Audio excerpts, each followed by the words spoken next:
The Unsealing of David 12. We are living in a profound irony. We occupy the exact moment the seal on Daniel's vision is being removed. Yet the world has never been more spiritually blind. Apostate Christians, 45,000 different denominations, all saying they are the true path to the Lord. But Yahovah has but one path, the narrow path, and that is through the Messiah Yeshua. Daniel 12:4 says, "Shut up the words and seal the book until the time of the end. Many shall run to and fro, and knowledge shall increase." Advanced tools, as such, many are wary of modern technology, and rightfully so. It is programmable. However, it's just as the printing press allowed the word to reach the masses, we now have computational tools, sifting tools, and digital concordances that allow us to run to and fro through data at speeds previously impossible. The power of synthesis. For 2,000 years, humans have tried to solve the puzzles of Daniel using limited manual cross-referencing. Today, we can use advanced algorithms or search engines to instantly scan and read millions of pages of history, astronomy, and Hebrew linguistic codes. Unsealing. If the prophecy was sealed because of its complexity, modern power is the unsealer. Daniel 12:4. That allows the remnant to see the mathematical precision of the Father's timing, from 33 AD anchor to the Jubilee cycle.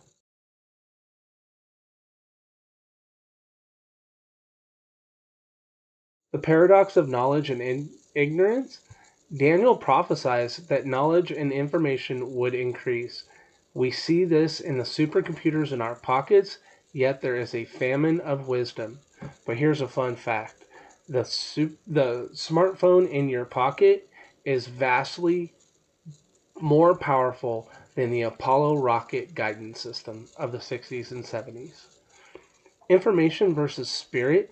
Now, while information is abundant, the information deluge is often used by the adversary, the great deceptor, the lawless one, to drown out the truth.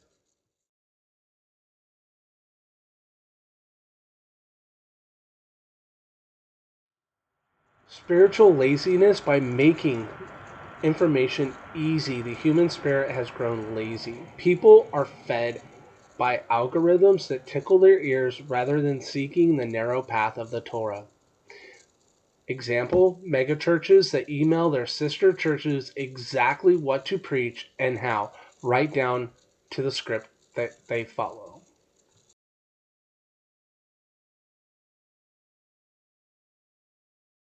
Oh, what about the running to and fro?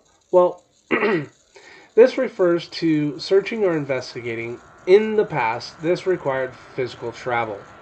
Today, it is a digital scrolling, search engines, and archives. While the word plugs in for while the world plugs in for distraction, the watchmen are using these same digital pathways to search out the deep things of the Father and to find the lost sheep and the lost tribes.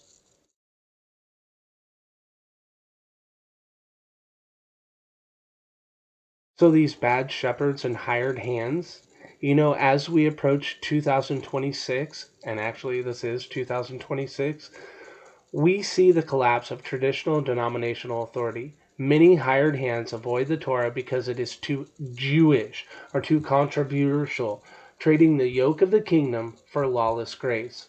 But here's a warning. The beast system will use its own algorithms to create personalized religions. We must use our tools to find the ancient paths, Jeremiah 6:16, not to create new ones.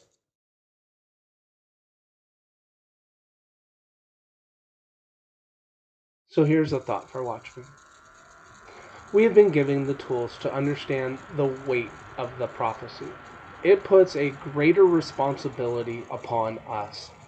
We can see the 2033 finish line and the 2026 pivot. Ask yourself this question. Will we use this increased knowledge to prepare, or will we let the easy access make us lazy as the world? Will we search out the truth of Yahovah or let some hireling dictate to us what the Bible says? Only the only helper you need to understand the Bible is the Spirit of truth. Read John 14 verse 15 through 16, and see how one hears the Spirit of truth. Then follow Deuteronomy 11:1 because of Deuteronomy 11:26 through 28.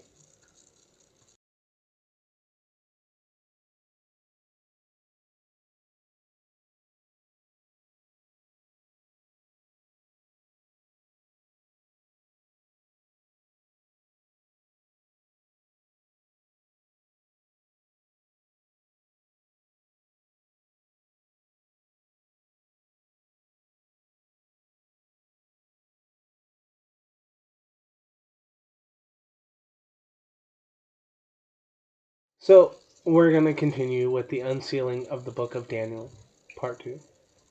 The weeks of the millennium theory. Okay, so this is the idea that 6,000 years of human history are followed by a 1,000-year Sabbath rest, which has been a significant part of eschatological thought for centuries. And seeing the year 2000 from the Ascension approach, roughly 2030 to 2033 AD, adds a certain layer of mathematical weight to the current events.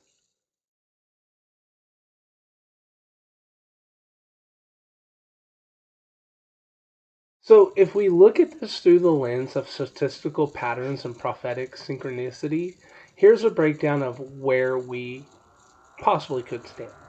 So, the labor pain and seals. The earth is crying out. In Matthew 24, Yeshua describes the beginning of the birth pains, which include wars, famines, and earthquakes. From a purely analytical view of Revelation 6, many scholars suggest that we may be in the transitional phase if we look at the first four seals, the four horsemen.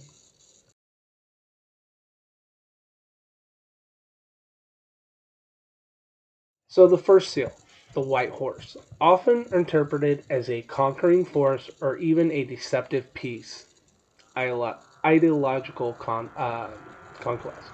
Some argue this has been galloping for decades through the rise of globalism.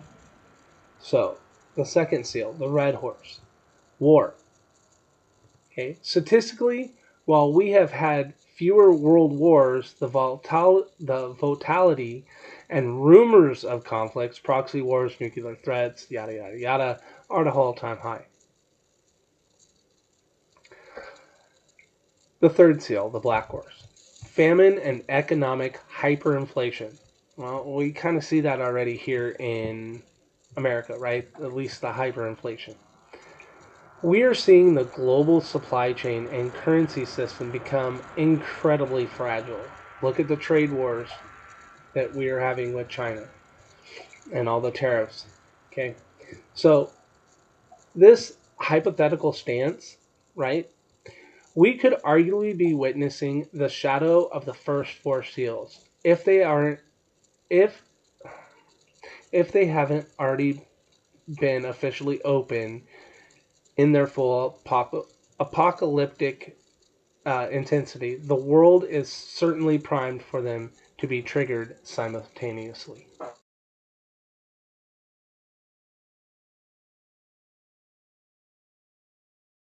So, the mark of the beast. Historically, a one world power requires physical conquest. Today, it requires a digital infrastructure. We are moving towards a cashless, biometric dependent global economy, right? A CDBC. The logic of the system is already in place. It only lacks the central man of perdition to hit the on switch. If we are 10 years away from the 2,000-year cusp, 2030 to 2033, and there are 7 years of tribulation, we are mathematically sitting right on the doorstep of the covenant with many. Daniel 9:27.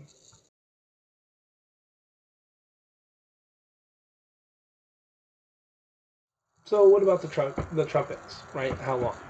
So The trumpets in Revelations 8 and 9 represent a massive escalation from the seals. While the seals affect a fourth of the earth, the trumpets affect a third and involve direct ecological and celestial events. So typically, the trumpets occur during the second half of tribulation or Great Tribulation. If the 70 weeks of Daniel hasn't officially begun, marked by a specific peace treaty involving Israel, which has yet to happen, then the trumpet judgments are likely at least 3.5 to 5 years away from starting off that clock. And I'll explain how this isn't accurate in my next video. But here's the thought: if we are truly 2,000 years from ascension, we are in the watchman phase, Ezekiel 2, 3, and 33. The math suggests that the overcoming mentioned isn't just about physical survival, but spiritual readiness, remaining awake while the rest of the world is lulled into the shadow system.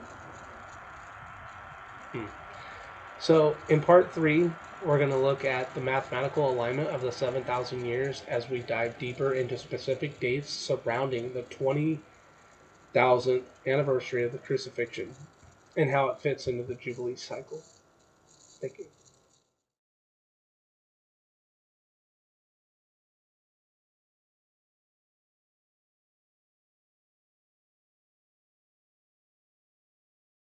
Okay, welcome to part 3 of Unsealing the Book of Daniel. Let's now dive into the mathematics of the 7,000 year plan. We have to look at the intersection of the millennial week, the Jubilee cycle, and the specific historical anchor of Yeshua's ministry. So, if we follow the logic that one day is 1,000 years, the timeline looks like this: day 1 through 4, 4,000 years from Adam to Yeshua. Day 5 and 6, 2,000 years of the church age. The 2 days Peter is mentioned. 2 days. He will tarry for 2 days. And then, of course, day 7 is the 1,000 years of the millennial Sabbath, right? The seventh day. So, here's the anchors. Okay, so most historians and theologians narrow the crucifixion and ascension down to 2 primary years based on the lunar calendar and the governorship of Pontius Pilate, right? So 30 AD timeline, if Yeshua ascended in 30 AD, the 2,000 year mark coincides with, 2030 AD.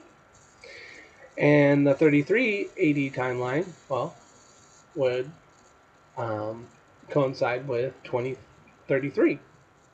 So, if we subtract a 7-year tribulation period from these dates to find the beginning of the end, we land on 2023 and 2026.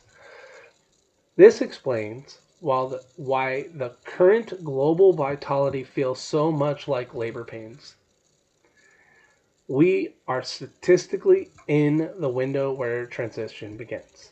So, let's look at the Jubilees factor, which is Leviticus 25. So, the Jubilees is a 50-year cycle where debts are forgiven and the land is returned to its original owner. Many oh my gosh, I cannot say this word right now. Eschatologists believe the release of the earth to its rightful king must happen on the Jubilee of the year. So, 1967. What happened in 1967? Well, a major prophetic milestone was the retaking of Jerusalem in 1967. So you add 1967 and 50 years, you get 2017. So while 2017 saw significant alignment, like Revelation 12 sign, some suggest the final jubilees of 6,000 years falls at the end of the current 50-year block, pointing us again towards the 2030s.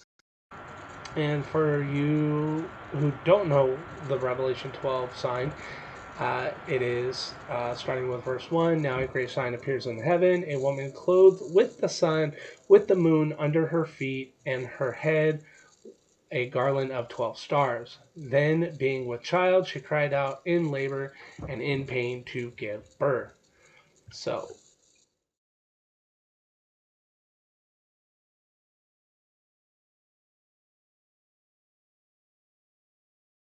um,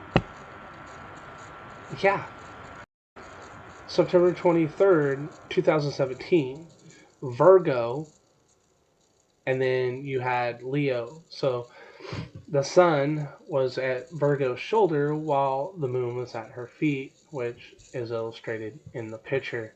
So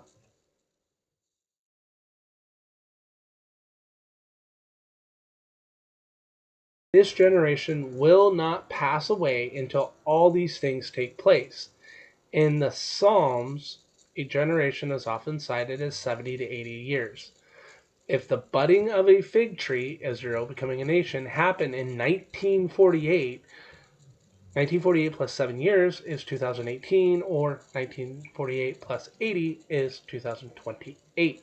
This math creates a convergence zone between 2028 and 2033.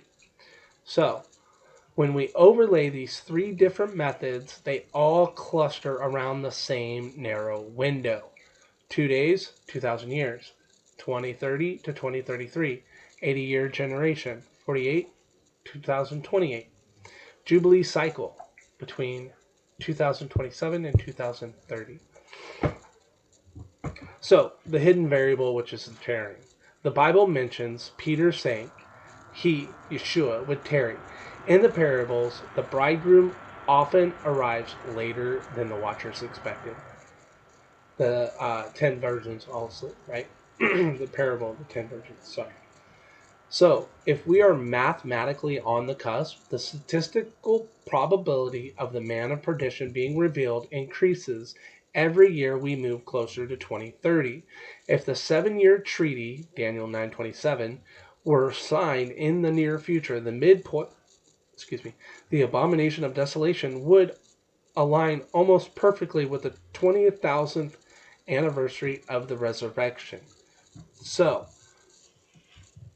am so does this view and what I'm saying, does that view of this prophecy change how you view the current peace and security talks in the Middle East or the current events that are happening around us today? So, how about what it would look like to take the mark of the beast? How that fits into the 2033 window. Should it scare you to your it should scare you to your very core to see how close we are to the end. So in part 4, we're going to look at what is statistically more realistic timeline, 30 AD or 33 AD. Excuse me. Looking at the statistical and historical data, both years are strong candidates.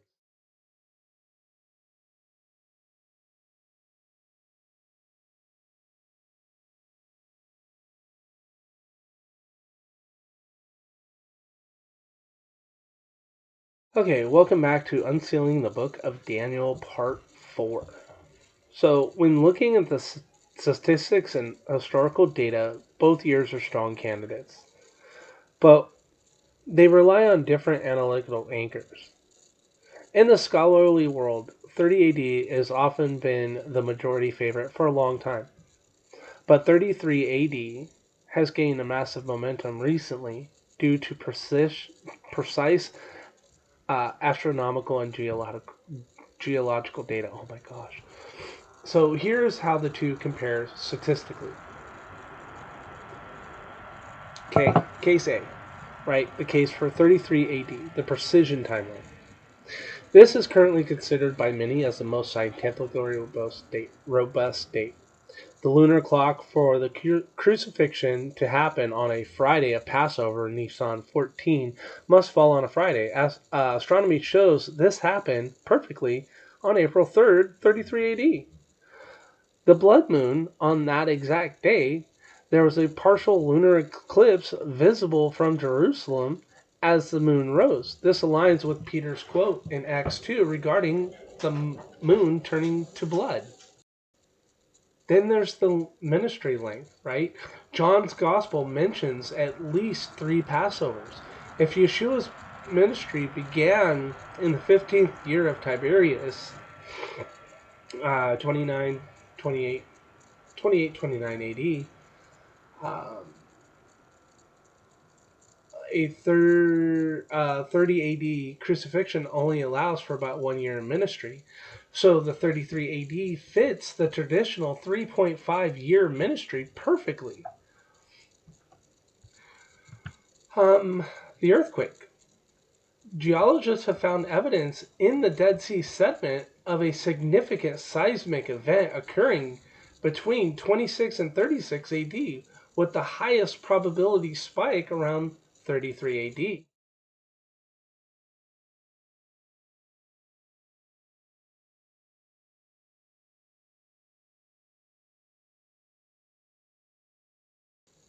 So, how about B? Case for 30 AD. The traditional timeline. This date is often favored by those who use a different calculation for the start of Tiberius's reign or shorter ministry. The 40-year pattern, many point out that Jerusalem was destroyed in 70 AD. I'm one of those. So, but not pertaining to this. So, if the crucifixion was in 30 AD, it creates a perfect 40-year generation of testing, like Israel in the wilderness before the judgment of the temple, right? Because in 70 AD, the temple was destroyed and the Romans pushed all the Jews out. So, the birthday alignment. If Yeshua was born in 4 to 6 BC before Herod died, he would be about 30, Luke 3:23, in the year 26-27 AD, making a 30 AD crucifixion plausible if his ministry was short.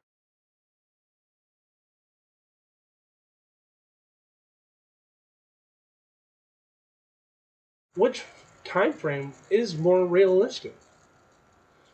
So if you're looking at the 7,000 year millennial week, the 33 AD timeline is often seen as more realistic for a few reasons. One, the 2033 anchor.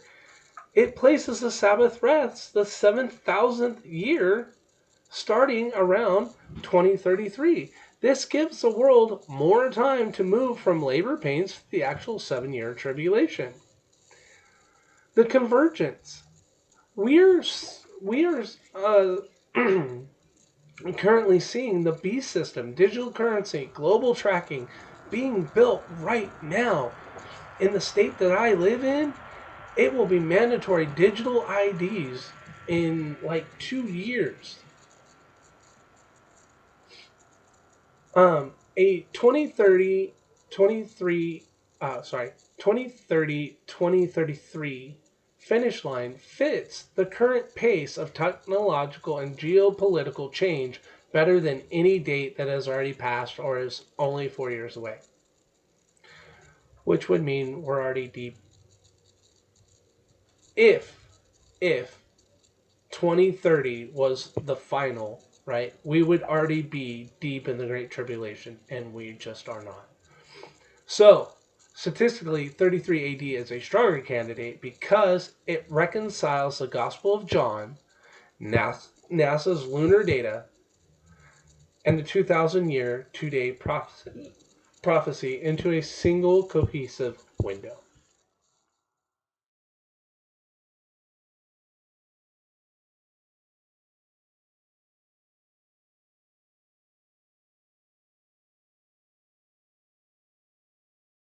Okay, part 5, Unsealing the Book of Daniel. So let's roll with the 33 AD timeline. And it is correct, which is very convincing. That would mean we aren't even in early tribulation yet, but it should be starting in 2026. The first half not so bad, but the second half, the last 3.5 years, hell on earth. Intense prosecution of the saints and the mark of the beast. This is exactly where the prophetic math becomes quite sobering. So if we accept the 33 AD anchor and the 2,000-year, 2-day tarrying period, well, the target for the return of Yeshua and the start of millennial Sabbath is, well, 2033. So, now, if we are working backwards from 2033 using a standard 7-year tribulation model, we land on 2026 as a critical pivot year. So, breaking this down, right? So, if 2026 marks the beginning of the 70th week of Daniel, the timeline would look roughly something like this. Okay, so starting 2026, the first 3.5 years, so 2026 to 2029, right? 2030. Often called the beginning of sorrows. This period usually involves a covenant with many, a false peace or global treaty, the rise of the world leader in a diplomatic capacity, and the opening of the first few seals. It is a time of deception and peace and security before the trap is sprung. So next, it is 2030, the midpoint, the abomination of desolation. This is the pivot point where the man of perdition breaks the covenant and demands worship. Lastly, we have 2030 to 2033, the Great Tribulation, the final 3.5 years. This is hell on earth phase. The mark of the beast becomes mandatory for survival, and the trumpet and the bowl judgments fall, and the persecution of the remnant reaches its peak.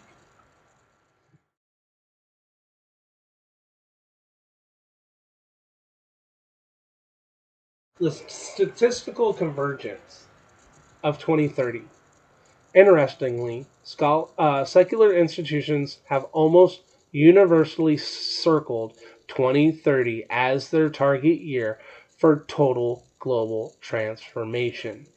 The UN's SDG 16.9 aims to provide legal identity for all by 2030, which many see as a framework for a global digital ID. The cashless shift from the bank for international settlements, BIS, or various central banks have projected that central bank digital currencies will reach full-scale global implementation by 2030.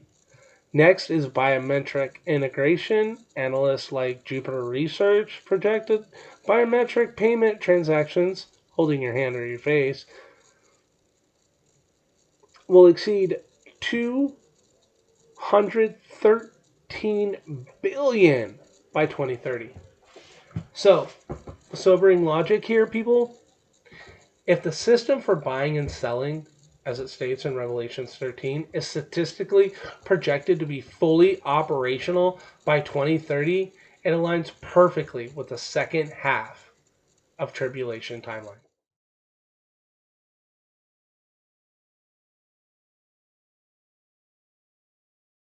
So, if we aren't in tribulation yet, what are we seeing right now? So, I mentioned labor pains, right? In pregnancy, labor pains, contractions, start before the actual birth. We are in the pre-tribulation shadow. The technology is being tested, the geopolitical alliances are forming, Ezekiel 38, and the spirit of lawlessness is desensitizing the world.